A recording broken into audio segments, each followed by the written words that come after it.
Chapitre 1er. Le borgne. Du temps du roi Moabdar, il y avait à Babylone un jeune homme nommé Zadig, né avec un beau naturel fortifié par l'éducation. Quoique riche et jeune, il savait modérer ses passions, il n'affectait rien, il ne voulait point toujours avoir raison et savait respecter la faiblesse des hommes. On était étonné de voir qu'avec beaucoup d'esprit, il n'insulta jamais par des railleries à ses propos si vagues, si rompus, si tumultueux, à ses médisances téméraires, à ses décisions ignorantes, à ses turlupinades grossières, à ce vain bruit de paroles qu'on appelait conversation dans Babylone. Il avait appris dans le premier livre de Zoroastre que l'amour-propre est un ballon gonflé de vent dont il sort des tempêtes quand on lui a fait une piqûre. Zadig, surtout, ne se vantait pas de mépriser les femmes et de les subjuguer. Il était généreux. Il ne craignait point d'obliger des ingrats, suivant ce grand précepte de Zoroastre. Quand tu manges, donne à manger aux chiens, dussent-ils te mordre. Il était aussi sage qu'on peut l'être, car il cherchait à vivre avec des sages. Instruit dans les sciences des anciens Chaldéens, il n'ignorait pas les principes physiques de la nature, tels qu'on les connaissait alors, et savait de la métaphysique ce qu'on en a su dans tous les âges, c'est-à-dire fort peu de choses. Il était fermement persuadé que l'année était de 365 jours et un quart, malgré la nouvelle philosophie de son temps, et que le soleil était au centre du monde. Et quand les principaux mages lui disaient, avec une hauteur insultante, qu'il avait de mauvais sentiments et que c'était être ennemi de l'État que de croire que le soleil tournait sur lui-même et que l'année avait 12 mois, il se taisait sans colère et sans dédain. Zadig, avec de grandes richesses et par conséquent avec des amis, ayant de la santé, une figure aimable, un esprit juste et modéré, un cœur sincère et noble, crut qu'il pouvait être heureux.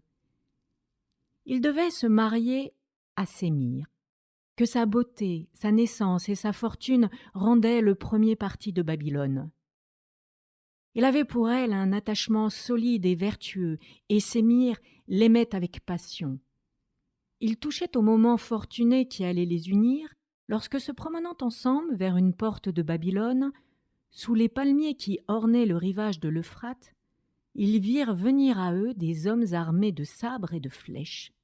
C'étaient les satellites du jeune Orcane, neveu d'un ministre, à qui les courtisans de son oncle avaient fait accroire que tout lui était permis. Il n'avait aucune des grâces ni des vertus de Zadig, mais, croyant valoir beaucoup mieux, il était désespéré de n'être pas préféré. Cette jalousie, qui ne venait que de sa vanité, lui fit penser qu'il aimait éperdument Sémire. Il voulait l'enlever. Les ravisseurs la saisirent, et dans les emportements de leur violence, ils la blessèrent et firent couler le sang d'une personne dont la vue aurait attendri les tigres du mont Immaüs. Elle perçait le ciel de ses plaintes. Elle s'écriait « Mon cher époux, on m'arrache à ce que j'adore !» Elle n'était point occupée de son danger. Elle ne pensait qu'à son cher Zadig. Celui-ci, dans le même temps, la défendait avec toute la force que donnent la valeur et l'amour. Aidé seulement de 2 esclaves, il mit les ravisseurs en fuite et ramena chez elle Sémire, évanouie et sanglante, qui, en ouvrant les yeux, vit son libérateur. Elle lui dit « Ô Zadig, je vous aimais comme mon époux, je vous aime comme celui à qui je dois l'honneur et la vie. » Jamais il n'y eut un cœur plus pénétré que celui de Sémire. Jamais bouche plus ravissante n'exprima des sentiments plus touchants par ces paroles de feu qu'inspire le sentiment du plus grand des bienfaits et le transport le plus tendre de l'amour le plus légitime. Sa blessure était légère, elle guérit bientôt. Zadig était blessé plus dangereusement. Un coup de flèche reçu près de l'œil lui avait fait une plaie profonde. Sémire ne demandait aux dieux que la guérison de son amant. Ses yeux étaient nuit et jour baignés de larmes. Elle attendait le moment où ceux de Zadig pourraient jouir de ses regards. Mais un abcès survenu à l'œil blessé fit tout craindre. On envoya jusqu'à Memphis chercher le grand médecin Hermès, qui vint avec un nombreux cortège. Il visita le malade et déclara qu'il perdrait l'œil. Il prédit même le jour et l'heure où ce funeste accident devait arriver.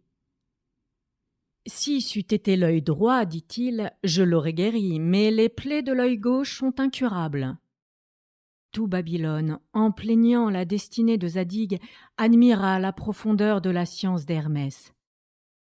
2 jours après, l'abcès perça de lui-même. Zadig fut guéri parfaitement. Hermès écrivit un livre où il lui prouva qu'il n'avait pas dû guérir. Zadig ne le lut point. Mais dès qu'il put sortir, il se prépara à rendre visite à celle qui faisait l'espérance du bonheur de sa vie, et pour qui seul il voulait avoir des yeux. Sémire était à la campagne depuis 3 jours. Il apprit en chemin que cette belle dame, ayant déclaré hautement qu'elle avait une aversion insurmontable pour les borgnes, venait de se marier à Orcane la nuit même. À cette nouvelle, il tomba sans connaissance. Sa douleur le mit au bord du tombeau. Il fut longtemps malade, mais enfin, la raison l'emporta sur son affliction et l'atrocité de ce qu'il éprouvait servit même à le consoler. « Puisque j'ai essuyé, dit-il, un si cruel caprice d'une fille élevée à la cour, il faut que j'épouse une citoyenne. » Il choisit Azora, la plus sage et la mieux née de la ville.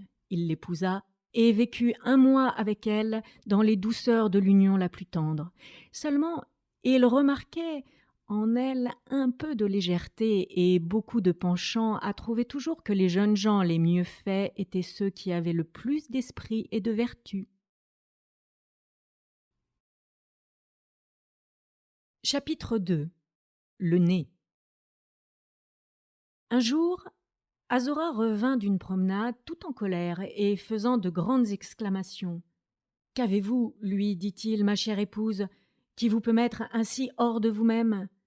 Hélas, dit-elle, vous seriez indignée comme moi si vous aviez vu le spectacle dont je viens d'être témoin. J'ai été consoler la jeune veuve Khosrou, qui vient d'élever depuis 2 jours un tombeau à son jeune époux auprès du ruisseau qui borde cette prairie. Elle a promis au Dieu, dans sa douleur, de demeurer auprès de ce tombeau tant que l'eau de ce ruisseau coulerait auprès. » « Eh bien, dit Zadig, voilà une femme estimable qui aimait véritablement son mari. »« Ah, reprit Azora, si vous saviez à quoi elle s'occupait quand je lui ai rendu visite. »« À quoi donc, belle Azora ?»« Elle faisait détourner le ruisseau. » Azora se répandit dans des invectives si longues et éclata en reproches si violents contre la jeune veuve que ce faste de vertu ne plut pas à Zadig. Il avait un ami nommé Cador, qui était un de ces jeunes gens à qui sa femme trouvait plus de probité et de mérite qu'aux autres. Il le mit dans sa confidence et s'assura autant qu'il le pouvait de sa fidélité par un présent considérable.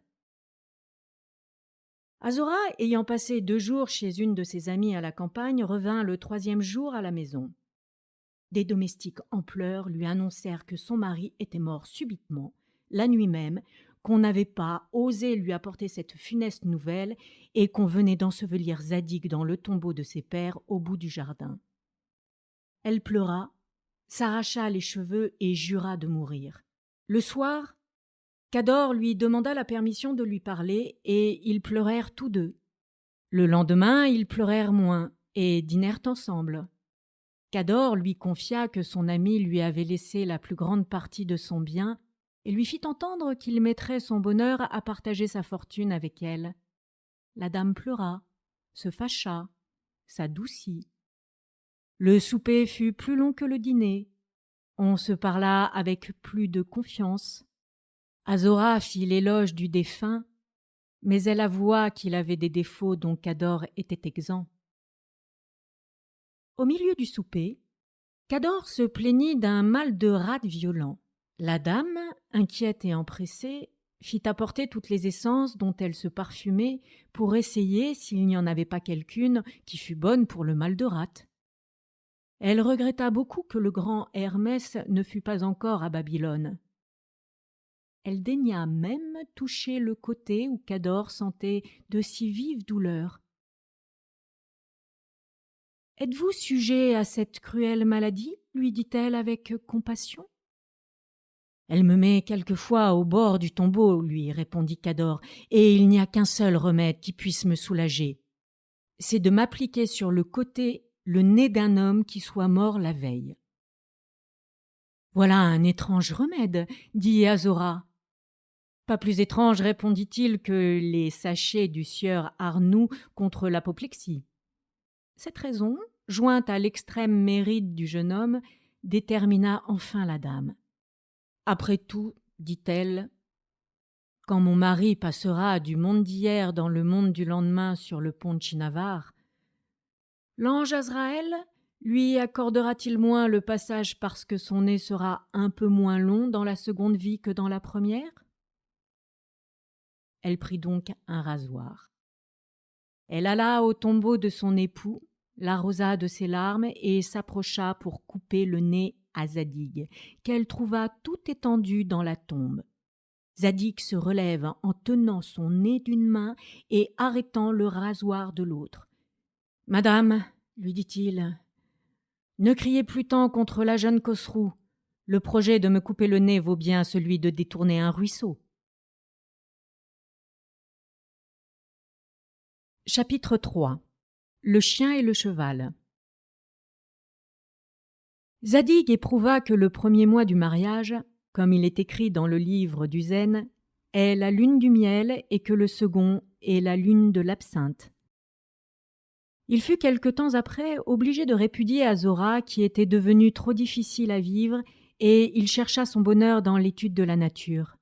« Rien n'est plus heureux, disait-il, qu'un philosophe qui lit dans ce grand livre que Dieu a mis sous nos yeux. Les vérités qu'il découvre sont à lui. Il nourrit et il élève son âme, il vit tranquille. Il ne craint rien des hommes et sa tendre épouse ne vient point lui couper le nez. » Plein de ces idées, il se retira dans une maison de campagne sur les bords de l'Euphrate. Là, il ne s'occupait pas à calculer combien de pouces d'eau coulait en une seconde sous les arches d'un pont, ou s'il tombait une ligne cube de pluie dans le mois de la souris plus que dans le mois du mouton. Il n'imaginait point de faire de la soie avec des toiles d'araignée, ni de la porcelaine avec des bouteilles cassées. Mais il étudia surtout les propriétés des animaux et des plantes, et il acquit bientôt une sagacité qui lui découvrait 1000 différences où les autres hommes ne voient rien que d'uniforme. Un jour, se promenant auprès d'un petit bois, il vit accourir à lui un eunuque de la reine suivi de plusieurs officiers qui paraissaient dans la plus grande inquiétude et qui couraient çà et là comme des hommes égarés qui cherchent ce qu'ils ont perdu de plus précieux. « Jeune homme, lui dit le premier eunuque, n'avez-vous point vu le chien de la reine ?» Zadig répondit modestement, « C'est une chienne et non pas un chien. »« Vous avez raison, reprit le premier eunuque. »« C'est une épagnole très petite, ajouta Zadig. Elle a fait depuis peu des chiens, elle boite du pied gauche, de devant, et elle a les oreilles très longues. »« Vous l'avez donc vue ?» dit le premier eunuque tout essoufflé. « Non, répondit Zadig. Je ne l'ai jamais vue et je n'ai jamais su si la reine avait une chienne. » Précisément dans le même temps, par une bizarrerie ordinaire de la fortune, le plus beau cheval de l'écurie du roi s'était échappé des mains d'un palefrenier dans les plaines de Babylone. Le grand-veneur et tous les autres officiers couraient après lui avec autant d'inquiétude que le premier eunuque après la chienne. Le grand-veneur s'adressa à Zadig et lui demanda s'il n'avait point vu passer le cheval du roi. « C'est, répondit Zadig, le cheval qui galope le mieux. Il a 5 pieds de haut, le sabot fort petit, il porte une queue de 3 pieds et demi de long, les bossettes de son morse sont d'or à 23 carats, ses fers sont d'argent à 11 deniers. Quel chemin a-t-il pris? Où est-il? Demanda le grand veneur. Je ne l'ai point vu, répondit Zadig, et je n'en ai jamais entendu parler. Le grand veneur et le premier eunuque ne doutèrent pas que Zadig n'eût volé le cheval du roi et la chienne de la reine. Ils le firent conduire devant l'assemblée du grand Desterham, qui le condamna au knout et à passer le reste de ses jours en Sibérie. À peine le jugement fut-il rendu, qu'on retrouva le cheval et la chienne. Les juges furent dans la douloureuse nécessité de réformer leur arrêt. Mais ils condamnèrent Zadig à payer 400 onces d'or pour avoir dit qu'il n'avait point vu ce qu'il avait vu. Il fallut d'abord payer cette amende, après quoi il fut permis à Zadig de plaider sa cause au conseil du grand Desterham. Il parla en ces termes. Étoile de justice, abîme de science, miroir de vérité, qui avait la pesanteur du plomb, la dureté du fer, l'éclat du diamant et beaucoup d'affinité avec l'or, puisqu'il m'est permis de parler devant cette auguste assemblée, je vous jure par Orosmade que je n'ai jamais vu la chienne respectable de la reine ni le cheval sacré du roi des rois. Voici ce qui m'est arrivé. Je me promenais vers le petit bois, où j'ai rencontré depuis le vénérable eunuque et le très illustre grand veneur. J'ai vu sur le sable les traces d'un animal, et j'ai jugé aisément que c'était celle d'un petit chien. Des sillons légers et longs imprimés sur de petites éminences de sable entre les traces des pattes m'ont fait connaître que c'était une chienne dont les mamelles étaient pendantes, et qu'ainsi elle avait fait des petits il y a peu de jours. D'autres traces, en un sens différent qui paraissait toujours avoir rasé la surface du sable à côté des pattes de devant, m'ont appris qu'elle avait les oreilles très longues.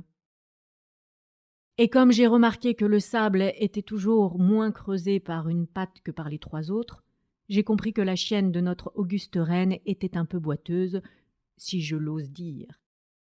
À l'égard du cheval du roi des rois, vous saurez que, me promenant dans les routes de ce bois, j'ai aperçu les marques des fers d'un cheval. Elles étaient toutes à égale distance. Voilà, ai-je dit, un cheval qui a un galop parfait. La poussière des arbres, dans une route étroite qui n'a que 7 pieds de large, était un peu enlevée à droite et à gauche, à 3 pieds et demi. Nous espérons que vous avez apprécié cet aperçu.